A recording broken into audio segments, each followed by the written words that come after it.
So thank you, Andrew.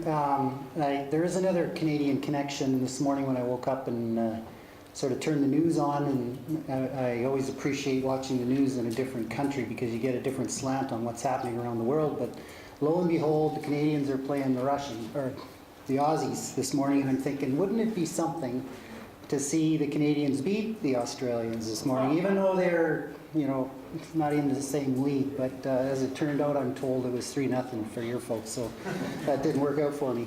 Anyway, thank you very much. I do have a bit of a challenge in front of me. First of all, 2.5, better part of 3 days, and here we are. I'm not going to provide a PowerPoint to you, but I'm hoping that I can cover some ground that kind of gives you my perspective on where we are today and where we're going with respect to the fire management challenge, and also how that relates to kind of the future needs of research. Now, some of that's going to be specific to fire behavior, and some of it might not. So I'm going to start by covering a little bit about my own background and our organization. I want to give you a bit of a flavor of what we look like in BC. And as I mentioned, talk about where I see the fire management challenge from a manager's perspective, and also a view on where I see the solutions. And then, as I mentioned, some follow-up about how do we link that back to where we should be focusing our research. So the first thing is, I want to start with my background. In simple terms, I have the overall responsibility for the wildfire management branch in British Columbia. I'm the executive director, as Andrew indicated. Our program is arguably the largest in Canada, and we certainly, on average, are the busiest. We probably have the most diversity from the most northern desert to temperate rainforest to the boreal forest in the north to the Rocky Mountains, and you name it, we have it. Open grasslands and so on. As was mentioned, I'm a 37-year veteran with the Forest Service in British Columbia. I spent my whole time essentially with it, and I spent the last 15 years of my career as a senior manager. And I'm really hoping you won't hold that against me. But make no mistake, at the core, I'm a firefighter. That's where I started my career at a very young age. I was certified as a Type 1 incident, and in your world, Type 3 incident commander back in the mid-80s. We referred to them back then as Class A fire bosses, but nevertheless, that's where I started. I'm sort of one of those people, once I got smoke in my nostrils, I knew exactly what I wanted to do for the rest of my life, and I really haven't regretted that since. But I can tell you that there are days where I long for that, those arduous hours on the fire line, especially after you spent hours and hours in meetings. And at least in those days, you could look behind you and actually see what you accomplished. So that's a little bit about me. And we, unlike a lot of countries, a lot of jurisdictions, especially our friends to the south of us, the US, we are the agency that's responsible for wildland fire. So it's pretty easy for me to kind of control what happens. I don't have to get along with a whole bunch of people. We obviously have a lot of partners and have a lot of other jurisdictions that we have to work with, but really it makes it a lot simpler. I really feel sorry for my counterparts to the south of us in the US, because there's so many different jurisdictions that all have to play in the same sandbox, and it's really difficult.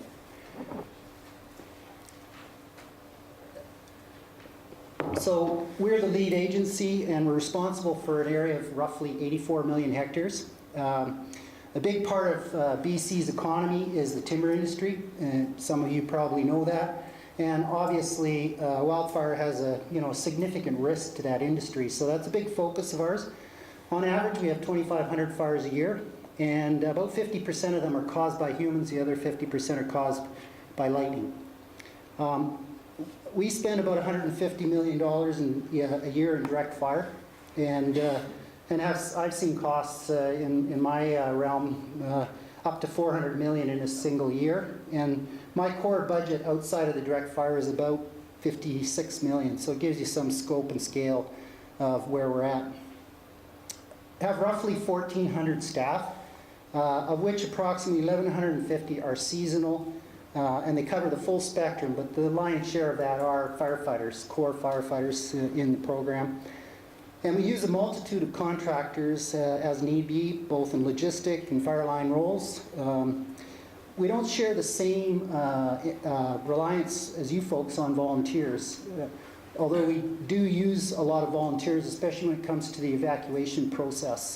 So, you know, whenever we're evacuating communities and so on and so forth, volunteers play a big role there.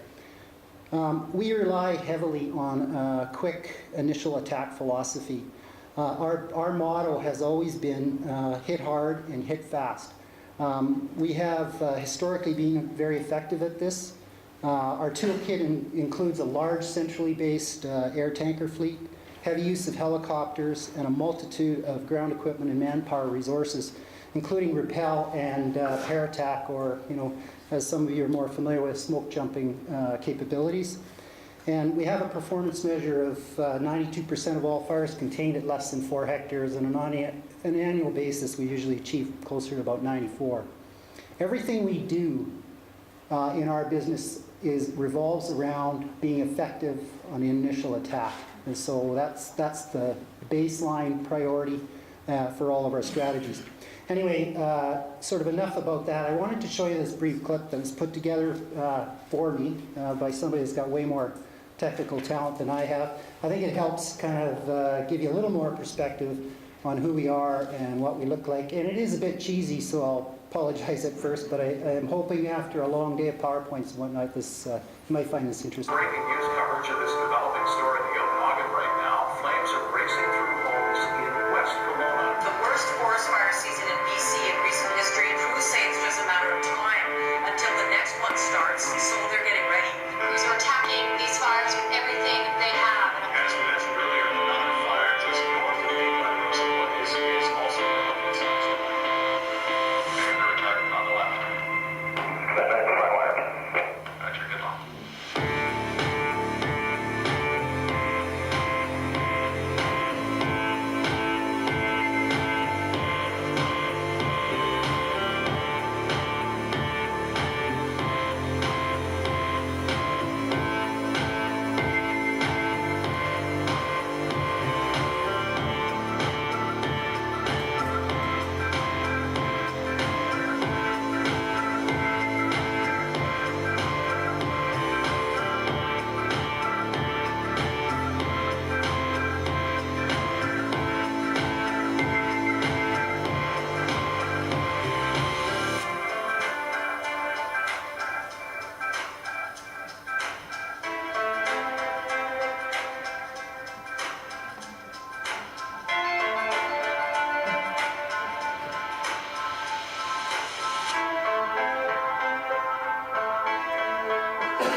Okay, well, I hope that kind of helps illustrate a little more about sort of who we are and what we look like. And I'm going to get Richard to just turn on I figured rather than you looking at my face throughout my talk, I want you to just, I'm going to run a photo montage in the background. And again, it kind of helps for those folks that haven't been to BC, it'll give you some sense of what our province looks like and what we look like. So I'll just let Richard set that up. First thing I'm going to do is I'm going to start by pointing out a few, I'm going to just pull a few snips out of the last 2.5 days that really resonated with me, and I think might help illustrate some of the points I'm going to make in my talk. And these are really just random, and they're things that we heard and so on. There's a lot of information that gets generated from science. We need to find ways to synthesize this information so it can get used in the operational arena. Keep in mind, a lot of time there is, a lot of the time there's really not a lot of time as we make decisions on the fly. And I think the whole issue around how much information gets generated out of the science, and then how do we actually translate it, synthesize it, so we can use it, in the operational arena is important. Phil's comments I picked up on the first day are particularly telling. Suppression capacity is puny. We are still killing people. My reflection on that is that's pretty serious today, but when I think about that, what's that going to look like 10 years, 20 years, 30 years out? Because that's really where we need to focus, I believe. Science needs to be part of the operational system or it's useless. Models don't make decisions, humans do. They should always be ground truthed. There's real value in using universal systems which can only increase our effectiveness. We need to step back and look at the landscapes. The key performance measure for researchers is the number of papers they get published and not necessarily the utility of the work by the practitioner.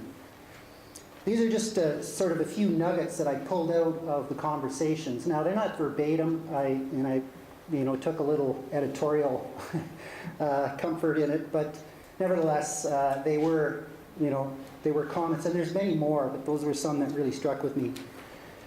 So, I think we can all agree that the fire management situation around the world is evolving at an unprecedented rate. And the future challenges are going to be really significant unless our fire management strategies keep pace.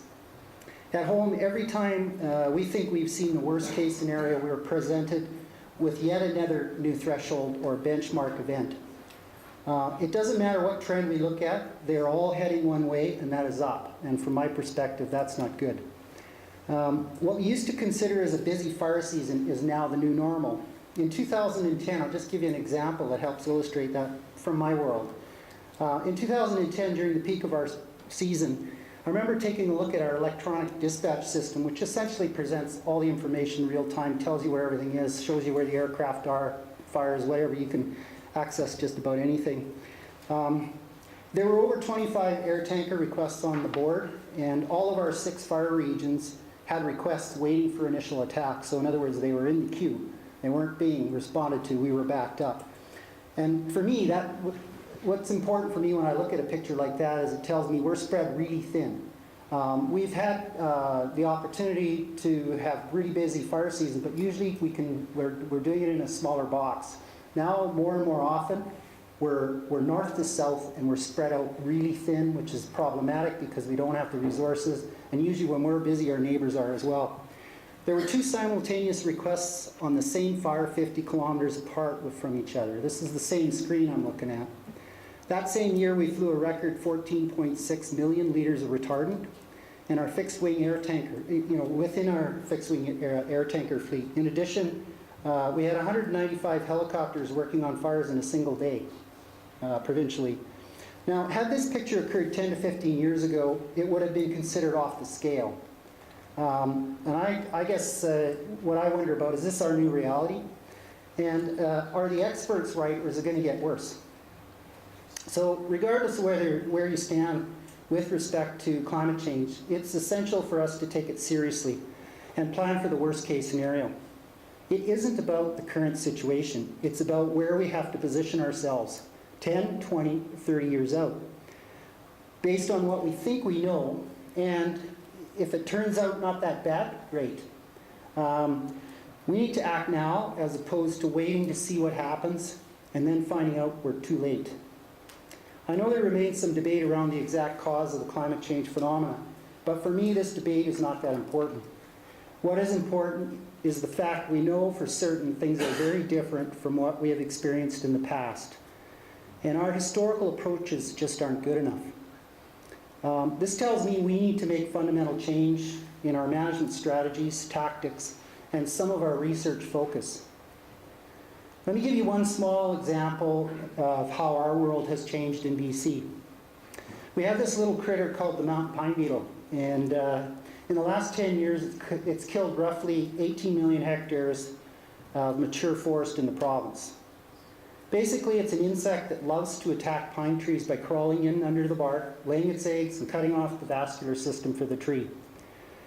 It attacks the tree in the early heat of summer, and over the ensuing 2 years, the tree goes from green to flaming red needles to gray as the needles drop.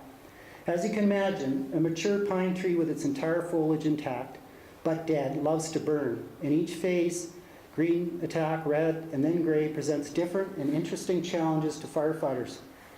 The beetle has always been around in our province, in endemic proportions. And from time to time it would fluctuate to higher levels. But historically it was kept in check by cold, wet winter climates. The consistent cold weather doesn't come anymore in the winter, and we can't count on it. And so the recent epidemic is really unprecedented. It's hard to explain to someone who hasn't seen it what it's like to fly over a sea of dead trees that goes on for millions of hectares. You've seen some of the slides already that depict some of those red stands. Those are mountain pine beetle stands. As a forest manager and a firefighter, it makes me reflect on our mistakes and I start thinking about what's to come. Some say that the epidemic is as a result of climate change, and others because of our past management strategies, including our past suppression policies that essentially removed the presence of fire from the environments that are ecologically dependent on it. I really suspect it's a combination of all those things and probably others we don't understand. The result is the creation of the single largest and most hazardous fuel type we now have to deal with in BC. And it's all been created in a short 10 to 15 year time frame. It's caused us to completely rethink our tactics and procedures on the ground in order to deal with it. Fire in this stuff doesn't behave like a fire in a green stand. It creates multiple fire fronts at the same time. We call it squiggling. And lightning storms seem to start way more fires in it as opposed to green stand, and it spots like crazy. Crowning in the red stage is almost certain at a very low threshold, and even in the gray stage it can sustain a crown fire because of all the dead twigs. This is something we didn't think would happen. We thought once we get through the red, we're going to be, we'll be a lot safer, put it that way. It also has this nasty habit of breaking off a third of the way up the tree when you stick a saw in it to knock it over, or when the wind comes up. This is creating a real safety concern for our crews, our communities, and our highways. What we have learned about fighting fire in these stands, we are now sharing across the continent with other fire agencies that are unfortunately facing the same dilemma as the bug marches east and south, wiping out pine stands in its path. My concern around this isn't just the current situation this pest presents, but I wonder about what the next pest or disease might be that takes hold as a result of climate change. I also wonder about how big a problem this will be for the next generation of firefighters once these dead trees are on the ground and the new trees have grown up through it. We're salvaging these dead trees as fast as possible, but the best estimates from our forest managers is there's going to be at least 10 million hectares that goes unsalvaged. That's a big area. This added fuel loading is going to be a major concern for fire intensity. And we're fighting fire in some of that now that was killed in smaller areas that was killed in the mid-80s, and it's quite intense. In fact, in one of our recent research burns that was designed to learn more about fire behavior and beetle-killed stands, we felled some of the dead trees to emulate the effects of what we would expect in the future, and the down stags and increase the ground fuel. After the burn was conducted, the researchers discovered that one of the in-stand cameras got melted during the burn. They tell me this has never happened before, and I'm not a researcher and don't really even understand all the equipment, and I wasn't there. But this certainly tells me something, even though the data hasn't even been compiled yet. So current and predicted trends around climate suggest that what we are seeing today is going to get worse. And I point out when on Monday morning when I was traveling from Sydney, I got a copy of the Sydney Telegraph, the Sydney Daily Telegraph. And it talked about the latest release from the global science community, and Southeast Australia is predicted to be a global hotspot for fire. And the quote was, very high and extreme fire danger to rise by up to 100% by 2050. Now, I get that the media likes to pump it up and everything else, but take that and make it 50%. That's still bad. And that, it's this predicted future we really need to focus our attention on.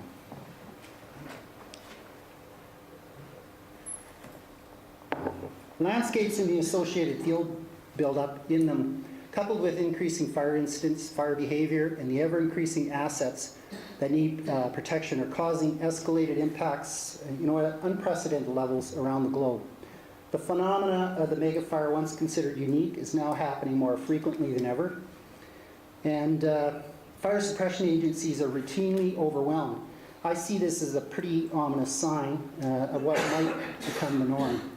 Keep in mind that this is all happening despite unprecedented fire suppression expenditures, vast improvements in resource sharing tactics and technology.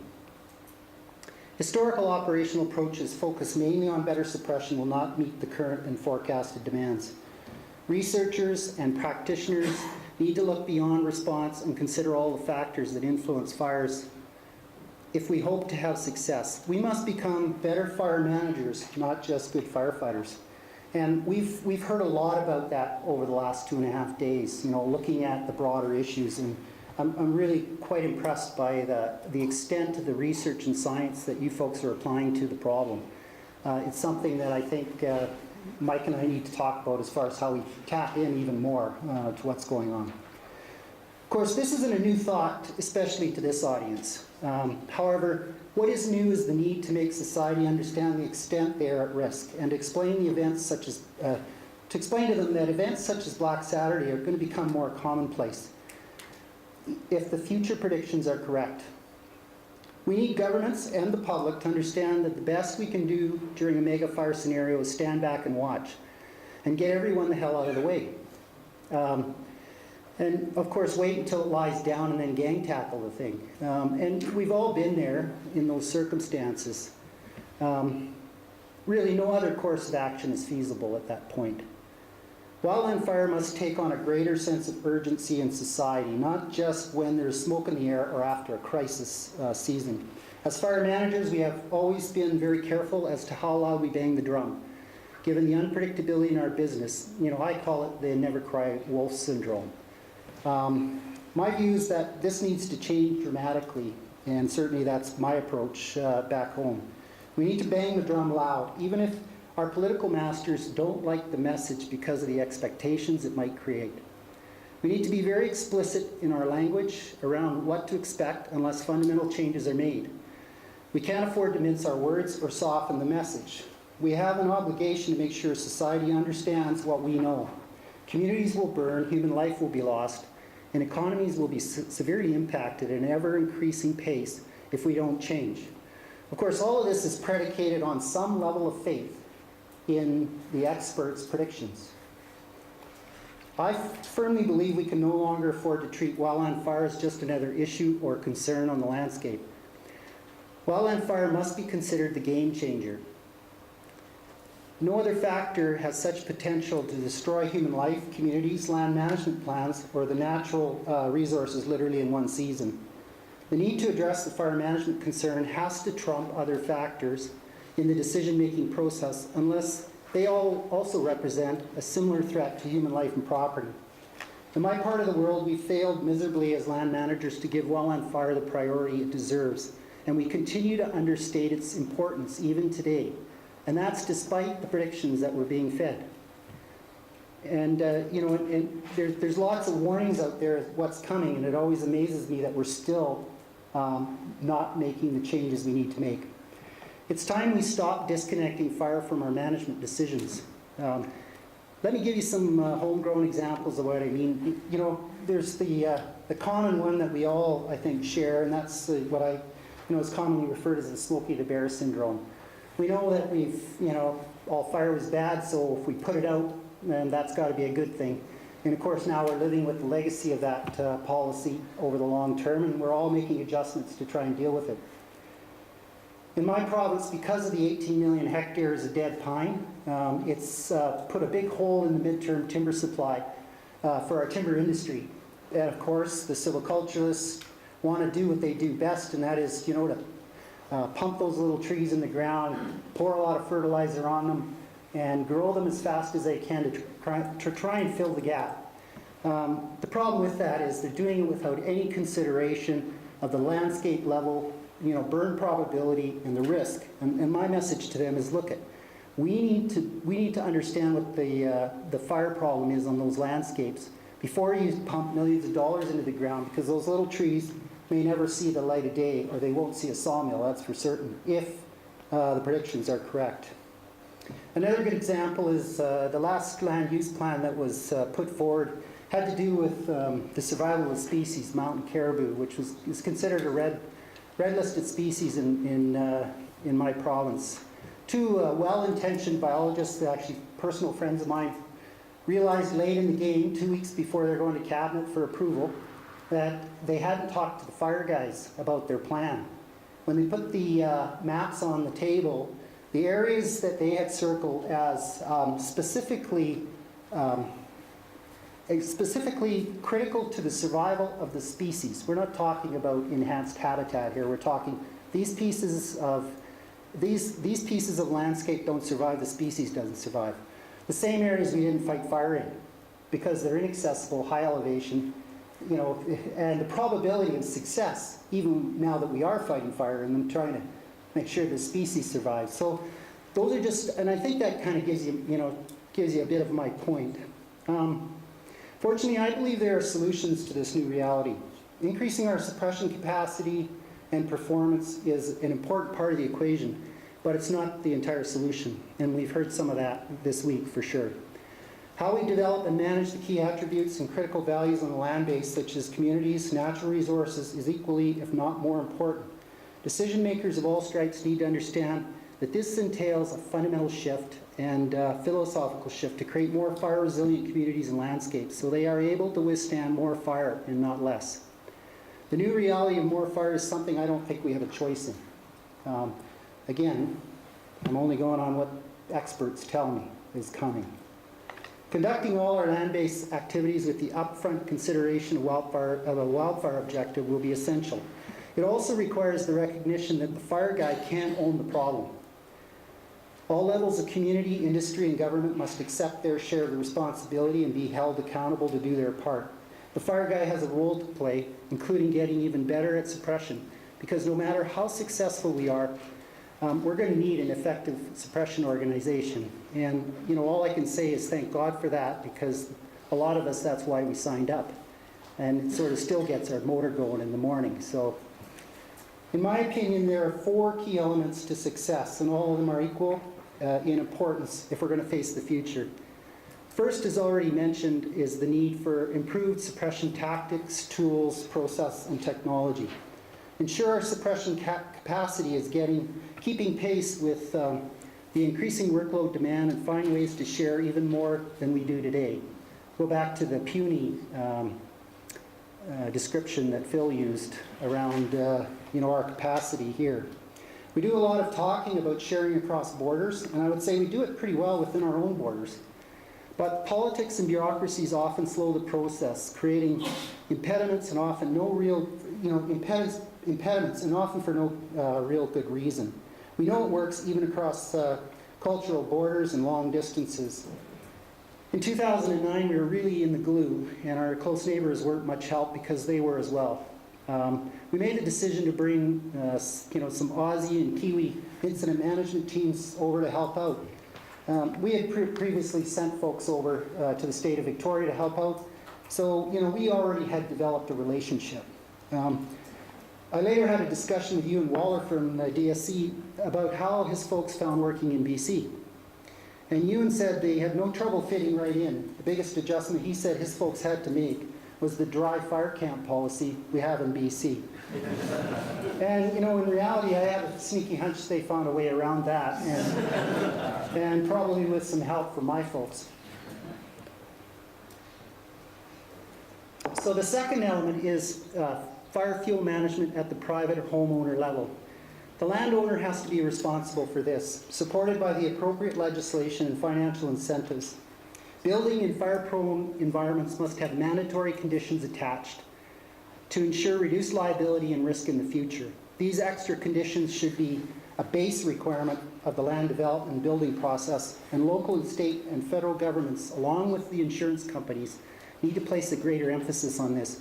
And I made a note, the Australian Building Code idea out there, and I know you have that, and certainly I'm going to do some follow-up on that, because that's something that I think we need to move to.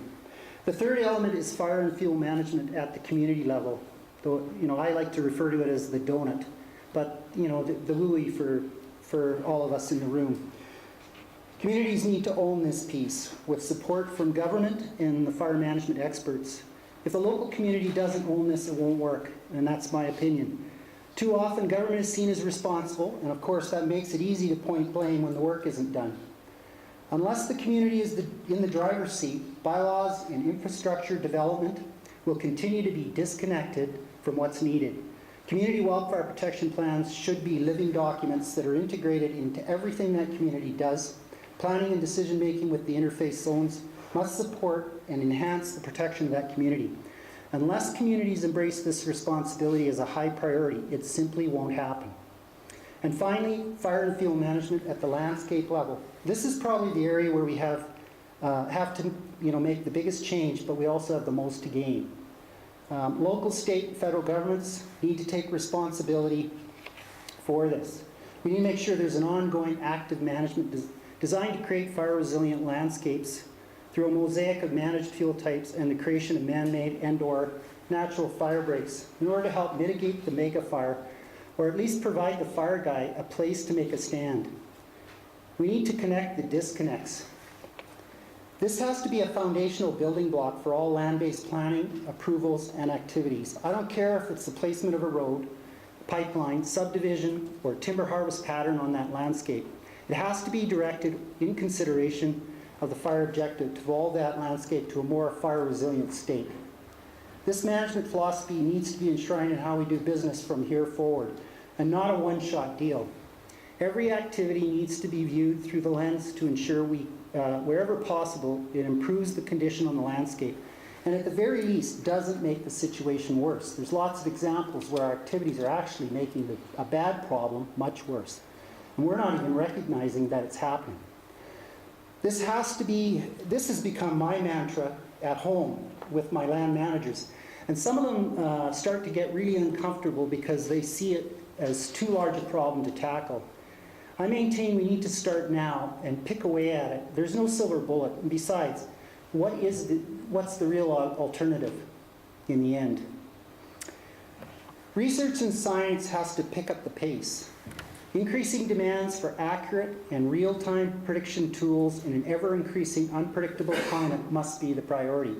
We've seen lots of great examples of that today, and we need to translate all of that work into tools the practitioners, the operational guys are going to use. These tools also need to illustrate to land managers in a manner that can't be ignored, showing that they have to act differently or pay a big price. Fire managers need to make tough risk management decisions, such as allowing more fire to burn on the landscape, or determining which assets can't be protected when resources are in short supply. To do this requires not only accurate prediction tools, but also tools that provide a clear understanding of the threats and benefits of fire. Social acceptance is critical to deal with the negative aspects of fire, such as smoke management and the short-term economic impacts to the local areas. More research is required that helps provide the fire manager with the social license to do what's needed to be done in our communities and on our landscapes, even if it has to trump something else that might be important to that public, or to that sector of the public, including large trees in their front yard that are protected by law. Some of you might know where I'm going with that. Science and research also needs to increasingly focus on supporting the business case analysis for increased investments in proactive fuel and landscape fire management. What the fire guy often knows from experience needs to be fully supported by undisputable science as part of the business case. Scientists need to be prepared to stand beside the fire manager to justify the assertions that he or she is trying to make. We need better intelligence regarding what the future might bring, with clear ties to public safety, economic impacts, and damage to values. Often the fire manager is seen as just another bureaucrat, where the researcher or scientist is a credible, independent source of information. This is a valuable asset in our effort to gain the social license we need to do what's necessary, in order to do what's necessary. As disappointing as it might sound, it's all about the money. So we better make sure our business case is all about the money. When it comes to getting increased resources for anything through the democratic process, unless a crisis has occurred, we need to show how it will save money and deliver a better product, improve our performance. What we in the fire game don't do a very good job of is showing explicitly how a change will affect the bottom line when we're developing our business case. Intuitively, we know that changing our investment strategy from purely a response focus to an investment in fire management will reduce total costs and the impacts for government. Characterizing these benefits using general or high-level anecdotal assumptions or assertions won't cut it. We need science to tease out the variables and draw the direct line through the undisputable facts to show what it will mean for any government that takes the bold step away from just fully supporting the fire department. Tools that don't require a researcher or expert to run or make work are way more preferable. If the fire guy can't run it, understand the value reasonably quick, and be able to integrate it immediately, it probably won't get used much. Visual displays or images are important and more effective than wordy descriptors or complex text. Make it visual whenever possible.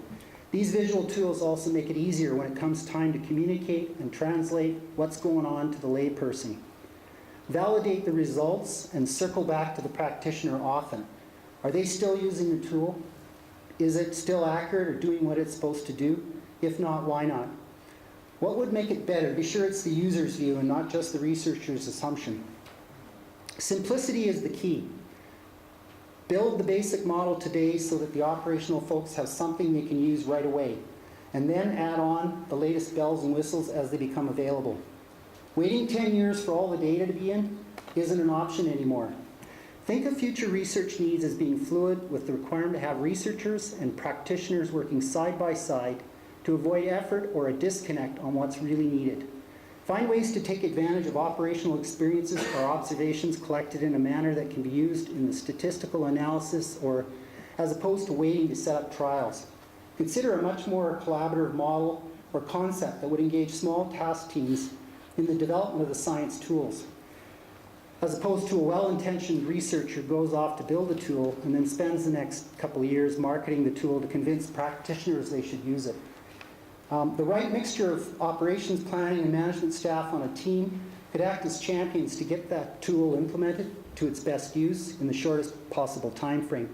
This should be part of our fluid adaptive approach, and I think we heard some examples of that over the last 3 days, some pretty successful initiatives. And I would like to say that, the Canadian FBP system, that's one of the reasons that it's got the life that it has. More global sharing and pooling of the research and science efforts to develop key tools will be essential. Take a page out of the Incident Command System book. Agree on a common language, common processes, to create the global synergy needed to pool efforts and get more done sooner. Imagine how much horsepower would be gained if the global fire community adopted a universal fire behavior and fuel system or model and worked on the ongoing evolution together. Fire people already have a strong common bond. The increasing damage and global effects of wildland fire going forward would only strengthen this bond. It's up to researchers and practitioners to exploit the opportunity this presents, but it will mean giving up some of our own personal ownership. In the final analysis, researchers working closely with practitioners supported by the social license gained through the public trust will result in sound management decisions and support the acceleration to proactive fire management at all scales. In my opinion, this is the only way we will reverse the trends we are currently seeing around the globe. With that, I really want to thank you for this opportunity. I want to thank all the presenters over the last 2.5, almost 3 days. For anybody that wants to follow up with me, you'll be able to find my contacts and whatnot and be happy to talk to you. With that, thank you very much.